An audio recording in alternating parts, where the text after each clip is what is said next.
আজকের সভার প্রধান অতিথি আপনার আমার সকলের আশা আকাঙ্ক্ষার প্রতীক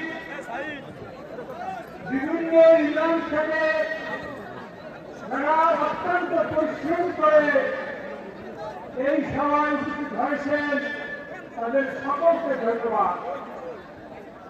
ভাইরা আমার, যেসব মেহমানদেরকে আমরা আশ্বস্ত করেছিলাম আপনাদের ভালো জায়গা হবে, আপনাদের বসার অবস্থিত স্থান করবো, দুর্ভাগ্যজনক হলেও সত্য আমরা সেটা করি নাই। এর কারণ যার যেখানে বসার কথা না সে সেখানে বসে গেছে, তাহলে কেউ উঠায় সুযোগ নাই, এটা তার জমি দেবে। এই অবস্থার মধ্যে আমরা আছি, যার জন্য আমাদের মেহমানদেরকে কাঙ্ক্ষিত জায়গা বসাইতে পারি নাই।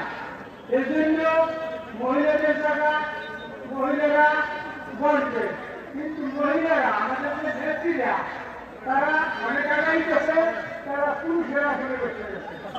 এই সমস্যা হচ্ছে সব জায়গায়। এখন আপনাদের কাছে আমাদের ক্ষমা চাওয়া ছাড়া আর কোনো উপায় নেই। এত বড় সভা আমরা এই হারাই ফেলছি। আপনারা এত লোক নিয়ে আসবেন আমাদের ভাবনার মধ্যে ছিল না, কিন্তু আপনারা মহিলাদের রেখে সকল পুরুষ লোক আমাদের এই সভায় চলে আসছেন।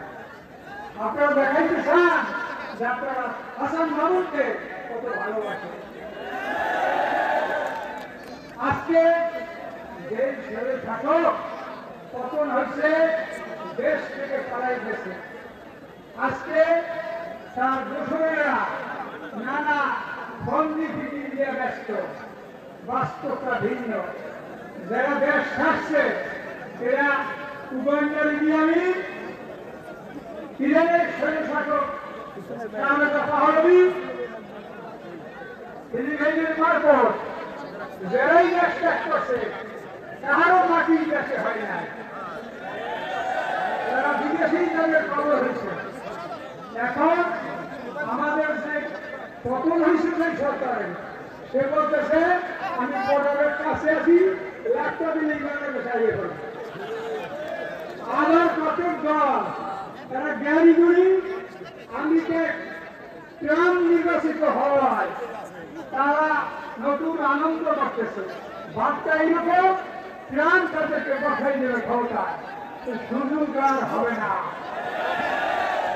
কাজী আপনাদের হাতে একটা জিনিস আছে, আপনাদের হাতে অবৈধ টাকা আছে, ওইটা যদি আপনারা রক্ষা করার জন্য নানা ফন্দি ফিটিং করতেছে।